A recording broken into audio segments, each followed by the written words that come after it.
talk Tantra to me. It is such an honor to be holding space for this divine knowledge to make its way into your ears and lifestyle. Today, I talk Tantra with Taraney. She is a priestess, womb healer, and doula. And I'm so grateful for her content and so appreciative that she is here with us today to talk Tantra. Taraney was actually in this space like 2 weeks ago, doing a womb healing session on me. When I found out that I had this quite large cyst on my left ovary, I felt really called to work with her. I saw that it was by coincidence that I happened to see that you had done, I didn't know you did in-person healings, and you happened to post about doing one with a goddess woman. And I was like, I need to know more about this. This feels really in alignment, and it all kind of fell together. And it was incredible and beautiful. And I'm so grateful to have had that experience. And again, so grateful that she's here. So why don't you start by just telling us a bit about your journey with womb healing? How did you discover this passion and purpose? Thank you so much for the invitation to be here and also to personally work with you on your temple. It's such a gift. So thank you. When it comes to womb healing and my experience of stepping into this path, it was kind of a natural unfoldment that involved some very key placements in my life that forced me to look at my own womb. And I think that's the greatest initiation that anything comes forward into our lives, that this is our purpose and our path. Typically spirit or life, whatever you want to call it, makes us go there with ourselves. And this journey for me really started when I was raped by a man that I looked up to in spiritual community. And he took advantage of me, and that's a whole other story. But essentially what happened is I completely lost connection with my body, with my sensuality, with my own life force and spirit, because the way that he had taken advantage of me was it was abusive to spirituality, abusive to my body, abusive to my emotions. It was hit all the levels. And it forced me to go to this depth of pushing everything away. And a little side note, I've been deep into healing and energy healing my whole life. I started learning Reiki energy healing when I was 14. Wow. So my whole life was just so deep into this path. And then I experienced betrayal. And that put me in a position where all I knew how to do was to just push it all away and come back to this space of disbelief and distrust. And that did not feel good. So I sat with that and ended up talking to some sisters, and I went to a women's circle, and they all revealed to me that they all have also been raped or sexually assaulted or sexually harassed, and it just showed up as this big mirror of I'm not alone in this. And so through that experience, a few of the women had recommended to just look into womb healing, and that there's specific practices and philosophies that can support women through this by tending to the physical organ of the womb. So I just started that practice and learning about it, tiptoeing into, meditations to tend to the womb, and doing the trauma work with that experience and cleansing it from my womb through meditation. And then eventually got into yoni steaming and using that as a practice to release tension from that memory, and then eventually went into de-armoring, and then finally could have self-pleasure ceremonies after, releasing it and releasing it and releasing it and releasing it and offering it and offering it. So that was kind of the beginning of the journey, and that was almost, I think now it's 5.5 years ago. So it's been a journey, but it was the biggest push I could have received into womb healing. And I know that if I deeply needed this medicine, so do other women. And so it was this, to not share it would be a disservice to what's present for so many women on earth. Yeah, absolutely. Thank you so much for sharing that story with so much vulnerability. I feel like everyone listening can relate to it in some way, shape, or form. And for me, so I also had an experience where I was sexually assaulted by a healer, by someone in the spiritual space, in the Tantra space. And it really brought me to a place of reclaiming the empowerment. I was giving so much power to this man because I looked up to him so much for being, a healer, and was unconsciously seeking so much validation from him.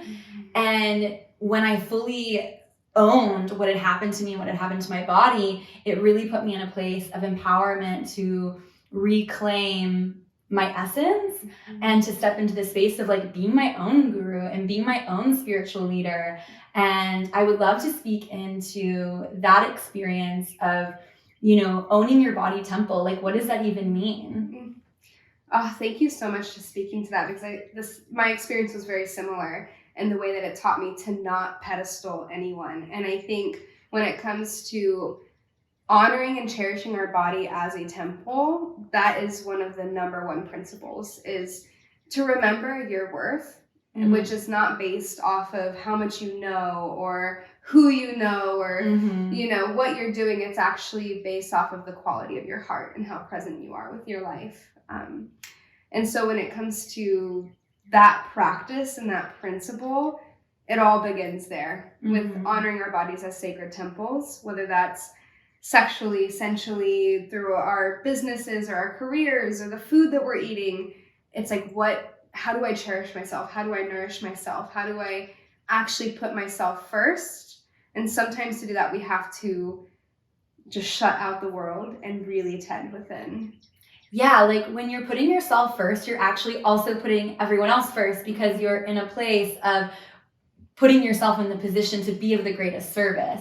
And that's such a mind fuck when it comes to like the patriarchal systems that we're currently operating under, and the encouragement to be a martyr and to be a caretaker, when in reality, like holding into what we know is true and our offerings is some of like the best medicine that we can give to the world.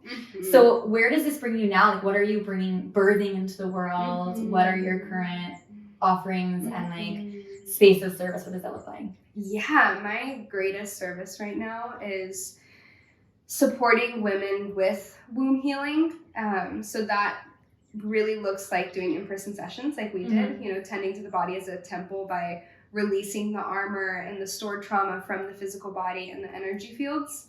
And then also training women to also do this work. You know, I think I'm at this place where I just see where we're going and what is needed. And the biggest message I keep getting from my spirit guides and my ascended masters, who are like so deeply leading me everywhere that I've ever been, is we need all the medicine women on deck. And specifically tending to the female body and creating space in the world where women have place in their sacred rites, in their passages, in their devotion. Like, that's my greatest passion right now, is holding space for women to take up their space for the path of the medicine woman. Yeah, when you said, I still have chills, but especially when you said, we need all women on deck for this like full body chills. Like, I can feel it even in my head right now. Wow. What's a good first step for women to claim that? What do we do? Yeah, I think it comes back to sovereignty. Just like we spoke about not pedestaling people. And I think the biggest thing that blocks our medicine and our magic and our purpose to support other people in the world is comparing ourselves, you know, to other people, whether that's, you know, their coaches or their healers, or they have their own practice. Noticing that you don't have to compare yourself, and just because somebody's journey looks like this and the way they're supporting people doesn't mean that you have to do it that way, or that only that way is successful. So I think the first step is really cutting the ties with comparison and what that looks like in the world of medicine, and having the sovereignty to decide what's truly alive for you. And the best way to decide what's alive for you is to just look at your life and look at, you know, the ways that you've had to alchemize and heal yourself. And if you feel called to serve other people, seeing what feels nourishing. You know, it comes down to this principle of, to not share this medicine would be a disservice to humanity. And so when we're stepping into the path of the medicine woman, I always invite my students and clients and, you know, even friends and loved ones to start there. Like, what in your life would be a disservice to not share? Yeah. And I think it's important for people to acknowledge that when we're reclaiming our bodies back as temples and sacred vessels and doing medicine work, healing work, tantric work, it's not just when I'm here in your house and I'm doing a healing session on you, right? Or you're doing that for another person. It's the quality of how we're showing up in life on a daily basis, whether that's the way that we're talking to the stranger at the grocery store, or the way that we're driving our car, or how we're talking to people anywhere in the world. Like, the medicine gets to weave in all the different places. And so not sharing, doing something that would be a disservice if you didn't share, doesn't just show up in like a client relationship. It also shows up in like, whoa, I see this woman crying on the side of the road. It's a disservice for me not to acknowledge her. Yeah. You know? That's beautiful. I love that you touched on that piece, because to me, we make this big deal about like, what is your purpose? You have to like go find this, like they call it the gift that you're bringing to the world, but like you have to go find it. That makes no sense. To me, it's just like the energy that you unwrap as your gift in each moment. It's like, what amount of like love or pleasure or joy or kindness can you unveil in any moment? So it's not about what you're doing, it's the energy that you're bringing in each and every moment. So it's, we can like not take it so seriously and also take it more seriously at the same time. You know? I agree. Yes. It's that like cosmic comedy of, it's so not serious, but it totally is really serious. You have to do it too. Like, it's your duty. And I personally have struggled, not so much now, but in the past, with this idea of imposter syndrome around like my purpose, and that who am I to, you know, pose as like this like healer or whatever. And even to this day, I don't even love to refer to myself as a healer or a teacher. I'm more of like a mirror. I'm here to like show you what's possible in your life, etc. But, you know, at the end of the day, what I'm trying to say is I struggled with this idea of imposter syndrome. But what it came down to is I know that this works for me. So it would be selfish for me not to share this with people and show people what is possible. And I think that we all have those little niches or pieces in our own lives that are also applicable. Yeah, and it's a daily practice, you know. Something that I hold as a principle in my life is that imposter syndrome is just letting you know when you're about to take a really, really big leap. Right? I love that. It's not, it doesn't have anything to do with your capability to be who you're desiring to become. It's literally just like your system is like, woo, this is big. Trying to keep you safe, but safe isn't always thriving. Thriving. So amazing. You were also speaking a little bit into like comparing to each other. And I feel like that's such a big piece of the sister wound that's happening on this planet. Do you have any practices or words of wisdom on that? Yeah, it's so ingrained into our society, into the experience of being a woman. We have so much unlearning to do when it comes to ending that comparison. And, you know, something that feels really alive to share about this really comes down to classical tantric philosophy around like separation is an illusion. And every time we compare ourselves or we judge ourselves in the face of jealousy for another person's experience, what we're saying is they shouldn't have that and neither can I. And that just creates more separation in the world, which is an illusion, right? If we're talking about what is life in tantric philosophy and the art of being in the tantric path, we're not separate, you know? And so that was what feels most alive to share, is just like every time that comes up, noticing that it's an illusion to keep you separate from life as a whole. And what we really need is to come together, right? And when it comes to sisterhood, we've both experienced this in our life without a doubt, that the closer we come with women and sisters from all walks of life, the more empowered we feel. And the more we feel the radical shift that is taking place on the planet when it comes to women taking their place in this world. So every time we're comparing ourselves, we're creating more separation with that reality actually landing. Yeah, really good perspective offered. Thank you so much. And we were also kind of getting into this theme of like taking leaps, especially when we were talking about the imposter syndrome. And to me, so much of that is around trusting our intuition. How is that related to this womb healing journey? Yeah, feminine energetics is a lot about receiving, right? Yeah. And so when it comes to womb healing, a lot of the patterns that keep us stuck and keep us playing small or whatever it is, trauma cycles, they keep us in this place where we're not open, right? We're not open to receiving love from another person, or even receiving ourselves, or receiving the big vision that we know is our purpose that we don't feel confident enough to go and get, right? And so a piece of womb healing is releasing those layers, releasing that armor, so that you can come to a place where you're actually ready to receive. And that is such a experience of softening into the feminine energy and healing the feminine energy, where she no longer has to be like on her guard or pushing things away or playing small. You know, she can actually dissolve into the feminine and open herself to receive. And that in itself, like the action of going from this ingrained like patriarchal pattern of just intensity of trying to be something or having your armor, to then softening, that in itself is a leap of faith in yourself and in life and in nature, to dissolve into the feminine energy. Yeah, beautiful transmission there. I actually felt my own body softening as you were saying. I was like, yeah, that's right. Receiving. Let me just receive her words. It's beautiful. Yeah. Beautiful. And it's tough, you know?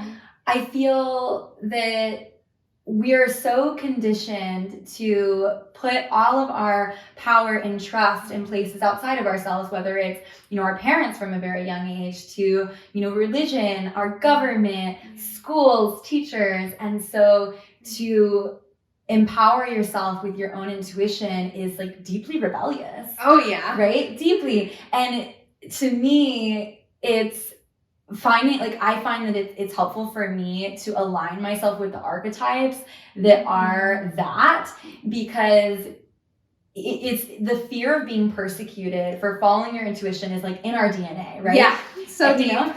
So, but it's reminding myself, like, who are the people that like radically followed their intuition that I deeply admire and love, like, you know, Jesus, witches, Joan of Arc, Galileo, for Christ's sake. Like, you know, these people that were like conspiracy theorists or were like challenging authority at the time are now people that we can collectively get behind. And so that's one of my practices. I don't know if you have anything you'd like to. Definitely. Yeah, I love that you spoke to this, and being completely honest and transparent.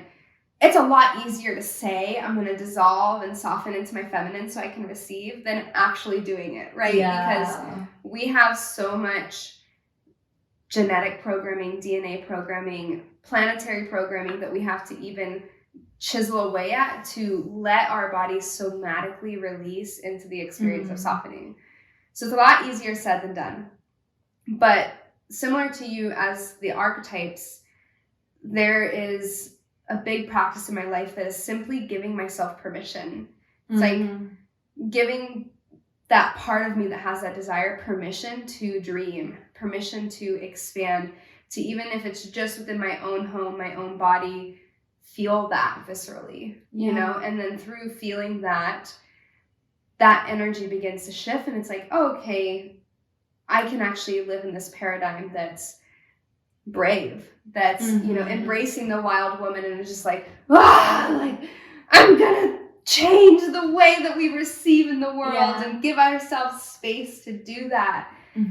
So it's this, for me, I feel like a practice that people can really easily integrate, that takes that density of like, how do I do this away, is just giving yourself permission to do what's alive for you, which typically begins with the rage, the wildness, like in the process of being like, this is messed up, like I can do this, or this isn't right, like why are people doing this? And just giving that wild woman space to expand so that she's no longer running the whole show, right? Because that experience of softening, we can't soften until we feel our rage. Right? Absolutely. And I think that it's also important to speak into this idea that like your intuition is actually trying to make things easier for you and more flowy. About 6 months ago, actually it was when I was in Egypt, so maybe it wasn't quite 6 months ago, I was in this deep meditative state in one of the temples, and I got this download, and it freaked me out so much that I literally like jumped out of my meditation, was like, I need to leave this temple right now, because it was the prospect of what my intuition was telling me was so terrifying, and I'm like feeling called to actually say what the message was, and I haven't like shared this publicly before. Yes. But at the time I was in a relationship, I was moving with my partner to Texas, like that was already happening. And the intuitive message that I got was like, that's ending very soon, so you need to prepare yourself. And I was like distraught about it, super upset, super challenged. And what I ended up doing was saying that might be true, but it's working right now. So I'm just going to like flow with this relationship, and hopefully, things work out how they're meant to. And they did. And we uncoupled, and it was challenging, and maybe I would have done it differently now if I would have gotten that inkling in that moment. But it like, I think that what I'm trying to say is it's there to help you make the adjustments. But do you have any suggestions for when your intuition is like giving you information that is like terrifying to you? Mm-hmm. Oh my gosh, I relate so deeply. Yeah, I think the biggest piece to help us with that is just understanding that the body, like as it is a living temple, which what is a temple? It's a space of knowledge, a space of wisdom, a space of coming home, of stillness, of practice. Yeah. To know that your body is in the deepest service to you, right? Mm-hmm. Like it's your body's job to guide you in the right direction. And your intuition is housed within your body. It's housed within the hara, the womb center, the gut. Like that is like one of the deepest parts of your body where this information comes from. So I think it becomes easier as we learn to trust our bodies, which I'm sure through this process of uncoupling and getting this message and having to face that, you learn to trust your body deeper, which is probably a big reason on why you now feel more confident in your ability to approach it differently if that was to happen now. Yeah, absolutely. It also showed me just like, whoa, I can like tell the future. That's kind of cool. Obviously it wasn't a super comfortable process, uncoupling, but it was also like deeply the correct move. Yeah. And so, just and knowing that like there's an opportunity to let go of the attachment, to know that like everything is temporary. So if the intuition is giving some inkling that feels very resistant in your body, tapping back into that idea of like everything is happening for you, just trust the process, etc., and then we move through it. So we've talked about receiving, we've talked about leaps of faith. We haven't spoken as much into nourishment, and that was one of the things we wanted to touch on. So what does that mean? How do we nourish ourselves in this day and age? Oh, I know I just keep bringing it back to this, but it really is all about the body. And something that's been really, really, really, really present with me in the last, I would say, month to 2 months is understanding that nourishment is a frequency. It's easy to think that nourishment is an action, and that is deeply patriarchal and deeply masculine.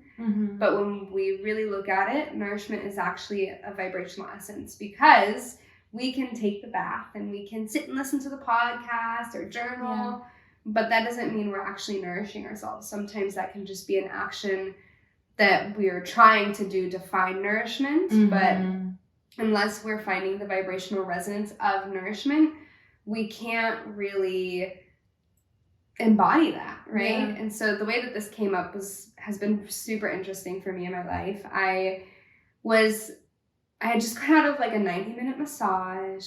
I was about to go float in like a float therapy session, and I was sitting in the Oasis room with like a big salt wall, and I pulled a card.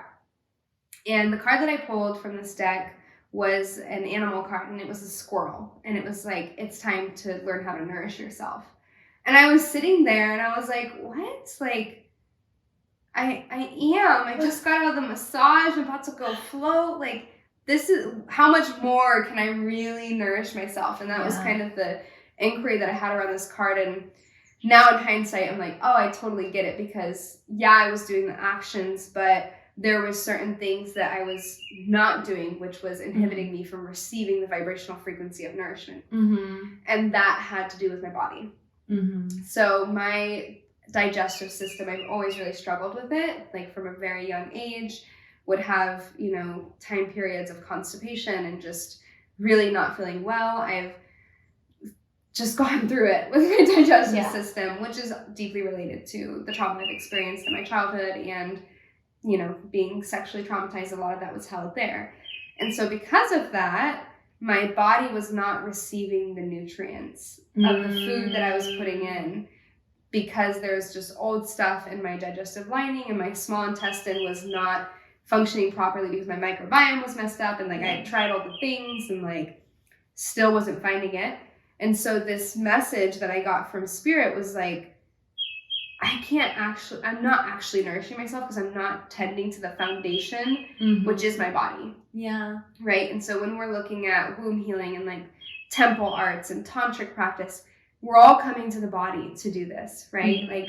We can't just go to the spirit, or we can't just go to the mind, or we can't just go to the action. It first begins with the foundation of the body. And so what I've been doing over the past couple of months is, got the ping that it's my digestive system that I need to work on, so that I can actually receive the nurturance and nutrition from my food, but also from the massages and being able to receive deeper, right? So I've been in this whole Ayurvedic process of cleansing and strengthening my digestive system. And I want to celebrate that this is the first week in years where I've felt no inflammation in my body. Amazing. Yeah, and I feel super nourished because of that, So when it comes to this conversation and just making this more applicable to everybody, it's looking at the places in your life where maybe you're overriding yourself, which is a pattern that is so ancestral and also stems from trauma, right? Because if you're overriding yourself, you've probably experienced trauma. Something in your life happened where you had to overwrite your own needs to stay safe. And I have so much compassion for that experience. I've been there. There's thousands, probably millions, maybe even billions of people who are still in that reality, right? So it's important to be really compassionate to yourself for that, but also acknowledging that you're in a place in your life where you no longer have to override yourself. And the first step to no longer overriding yourself is listening to where you need nourishment and to delivering it there. Yeah, the patterns that helped you survive are not the same ones that will help you thrive. Yes, bringing that back. I love Ayurveda as well. I had a lot of digestive issues for years too. And at the start of the pandemic was when I was healing my digestion, because I finally was home enough to focus on really what I was putting into my body. And I followed an Ayurvedic diet. And now it's solid. Yeah. It's so great. I love Ayurveda. I know. I'm wow, it's literally working. And it's challenging, there's certain things that I really want to eat, and certain times of the day where I really want to eat, but I'm following this protocol. And the beautiful thing about this experience and what it's teaching me is that really it is the frequency, right? Because if I just wake up in the morning and I just go on my phone, that's overriding myself. If I wake up in the morning and instead of eating, something that's going to be nourishing and gentle on my digestive system and support the purification that I'm devoted to, I'm going to feel nourished. But if I override myself and I don't do that, I'm not going to feel nourished. And then by just going and doing my morning practice, it's not going to nourish me as deeply as if I actually listen to the innate wisdom of my intuition and my body and honoring my body as a temple. That's what it all comes down to, whether we're relating with food or partners or friends or work. It's you gotta honor it, Yeah. And I love that you spoke into this idea of just there's this urge to just do the thing to fix something, whether it's I'm gonna get a massage to fix the current state that I'm in, or do the bath because I can check off the box of nourishment. And sometimes what that can create is actually more dysregulation because you're rushing around to check the boxes. And I've found myself in that state where I'm literally like in the car rushing to my massage, being more stressed out about the massage than the purpose of going to get it. I know. Like, I've had to catch myself and think like, why am I doing this again? So yeah, I love that you spoke into that, because I think that it is such a outdated form of approaching nourishment to fix, rather than to just allow yourself to be intuitively led towards what your body is like actually needing in that moment. Because maybe it's not going to get a massage, maybe it's actually, you know, sitting down and not going anywhere, you know? Yeah, and this path is like so not linear. Like this life is so, and I think people who are, you know, embodied in their feminine energy can really feel that a lot more. And then when we're really embodied in the patriarchal society and the masculinity, it can be harder to see that it's not linear. So just like in our healing session where, you know, I tended to your body as a temple and we worked on your heart and your womb, and did we know that was going to help your sis? Like, did we know that was the nourishment? Like, no, we were just listening, you know? And maybe the patriarchal society would say, oh, you just need to go get it removed and have surgery. Yeah. But the reality is we had to like work on some past life trauma, and like somehow that supported it. And right? the cyst got smaller, so what do you know? I mean, there were lots of factors, but I like to think that was a big one for sure. Yeah, it's like knowing that it's not linear, and just because, you know, you're doing the past life trauma work doesn't mean that it's only going to tend to this one place of your life. Like things are, when we're receiving and we're nourishing and we're taking, you know, paths that are unconventional, it leads to so many places that are unknown, but all in the greater harmonious direction of where our soul wants to go. Yeah, and I'm getting another piece on this like art of receiving, but I'd like to go back to that in this concept of like receiving it all. Receive is my word of the year. And I think when we think about receiving, we're often thinking about like receiving love or receiving abundance or like receiving all of the good quote unquote things. But to truly receive all of those things, you also have to be willing to receive the pain and to receive the lesson from the trauma and to receive the moments that are more challenging and to receive the intuitive nudge that is like your relationship's ending, or, you know, or you need to figure out your digestive system or whatever news you don't want to hear. You also have to be willing to receive that as well. And I think that that's a space that people have a bit of resistance to and an opportunity to expand. Yeah, I agree. And I noticed this come up in my human experience too, where when I'm receiving something, sometimes it's not always what we want to hear, but you know, at the end of the day, like that's what we need. And it's, do we have the willpower to meet that? Right? So when it comes to receiving in the fullest capacity, there's a level of like surrender. We have to like let our ego surrender and actually genuinely receive, which I'm just like bringing it back to understanding like trauma, because so much of my work and what I do is very much tending to trauma. It's like you can receive even when you're in trauma, you know? And I think that there's this illusion that we have to be like, like fully surrendered and like in this like deep softness and like deep peace and serenity to actually receive, right? And I just want to share that's like such an illusion, right? We can be deep in heartbreak and still be receiving great clients, right? We can be deep in like sorrow and like just processing childhood trauma and be receiving like deep love, you know, from a partner, or, you know, it's just like this, I want people to give themselves permission to divorce the idea that I have to be like in this like perfect place to receive, you know? And I think that is the art of receiving, is knowing that there's no conditions that you have to be abiding by to genuinely receive. There's just an openness, right? It's like, how porous can I be for life to fill me up, you know, and to let it all flow? How gentle can I be with myself so that I can actually receive what's true for me? And maybe that is the trauma, maybe that is the heartbreak, or maybe that's the money and that's the expansion and the beauty, you know, but we have to divorce that idea that I have to be perfect to receive if we actually want to receive, because then otherwise we're only receiving this like slither of what our ego is open to receiving and not the Yeah. fullness of like what we're capable of receiving. And there's so much magic in the pieces that we might be resisting too.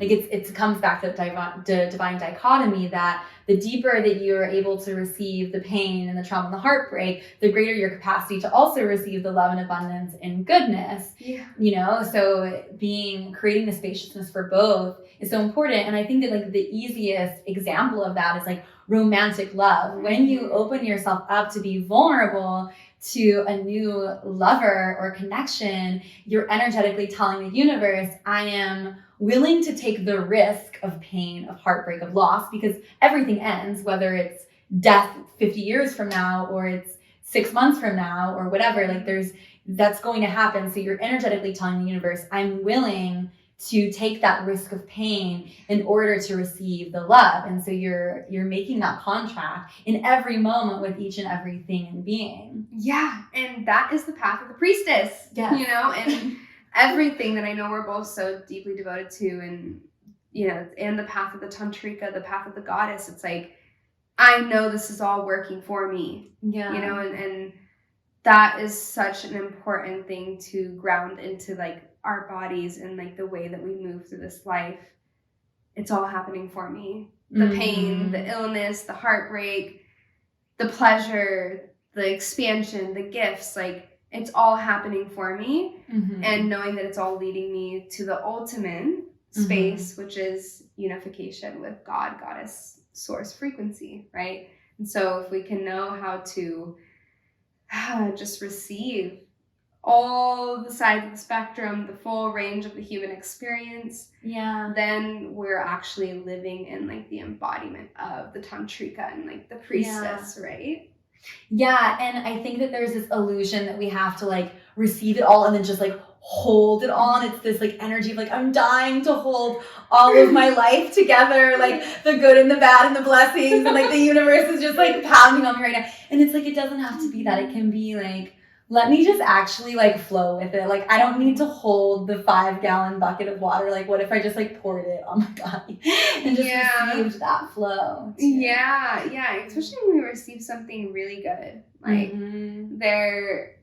I've talked about this with some of the women who've come to my retreats.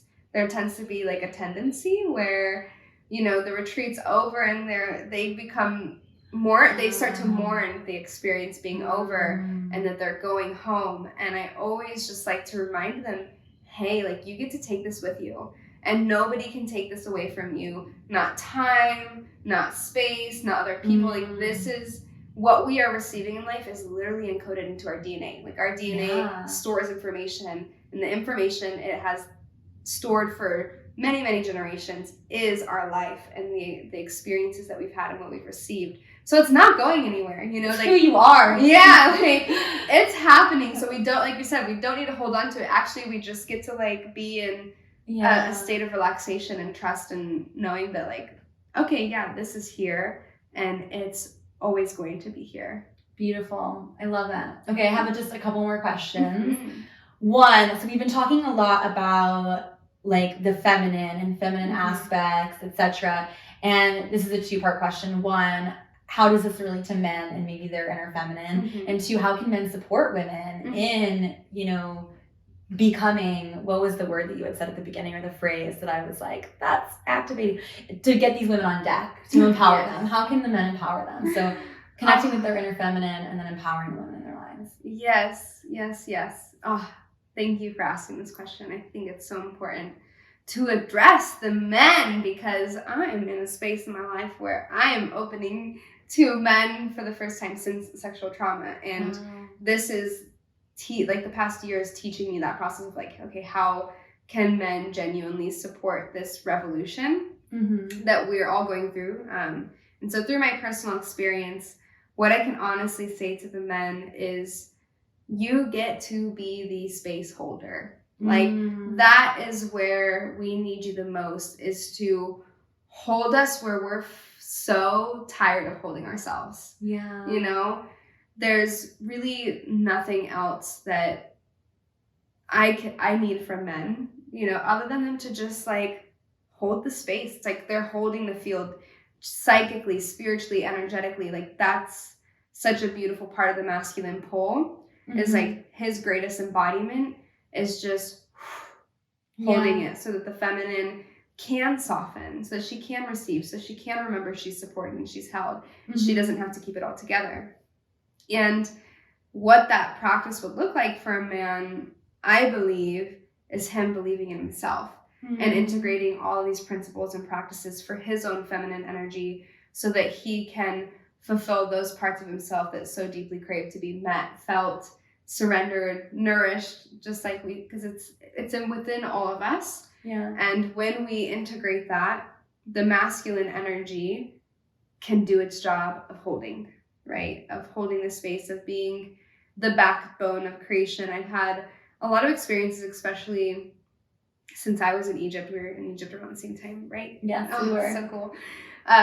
Since Egypt, where men have showed up to just hold me. And one of the craziest experiences, I won't go super deep into it because it's a wild story, but I was leaving Egypt and I got to the airport and they had just changed the rules around the COVID testing. So it was like 72 hours. And then like that day, I guess they changed it to like 24 hours. Yeah. Oh yeah. So they had, my COVID test was like 26 hours. Yeah. And I kind of freaked out. I was like, at this point, I've been in Egypt for like 2.5 weeks, going through wild initiation, like going to temples, doing deep past life healing, all this work. And I was just distraught. And I kind of broke down and I was like, I want to leave. But it was like 11 o'clock at night and I was in a foreign country that always spoke Arabic and I had to pray. And what I prayed was just to be supported and to be carried through the process of getting out of the country, which required a lot of different steps, from like getting a taxi and getting COVID tested and getting back to the airport and having myself carried through the airport to get to my gate on time before I left.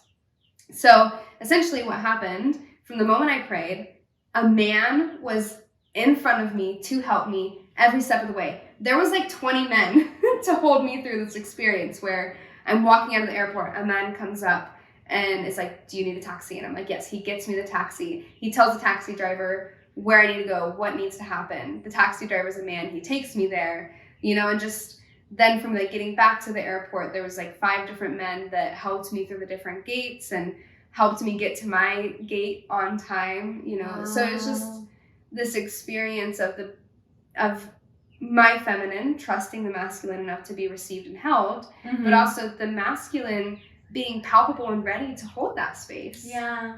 And when it really comes down to this revolution of like divine feminine embodiment and like us, taking up that space and doing this work, is like we are all needed on deck. And we need the medicine women and the medicine men. And through that unification, we can actually create the heaven on earth that I think that many wisdom keepers since the beginning of time have spoke to, this era being is the resurrection of like heaven on earth. Chills. I know. I love it. It was big. Yeah, thank you for sharing that story. What an incredible offering for everyone to luxuriate in. Yeah, it's possible. And I think, if I would have been in that experience a year prior where I hadn't done the work on receiving the masculine, that would not have showed up, right? And so in relationships, if we want the masculine to hold the space, we have to give him space to hold, you know? If we're just trying to keep it all together, he's not going to be able to have an access point so that we can surrender.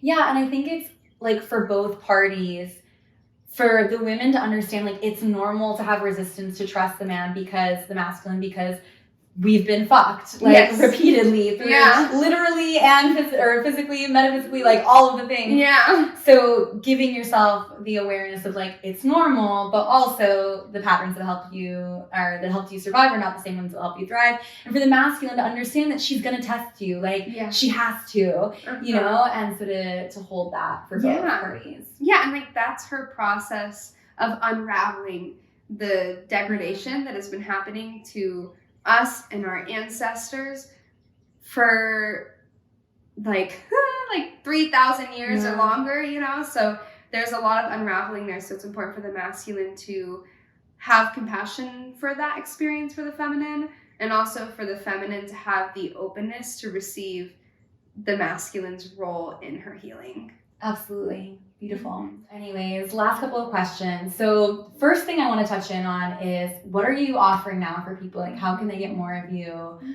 Tell us about your womb healing, your retreats, all the juicy things that we can. Thank you. It's such a pleasure to do this work because I get to support women through the revolution of actually receiving and living in harmony with life. And the best way that I get to support people through that is, one, through my retreats, and then two, through sessions. And so my favorite, of course, favorite is like in-person work, because it feels so visceral, and like our energy fields get to meet and our nervous systems get to meet and we get to move the energy together. But I also do that online. And I would say the best way if this conversation's alive for you and working with me feels alive for you to reach out and see what I have going on.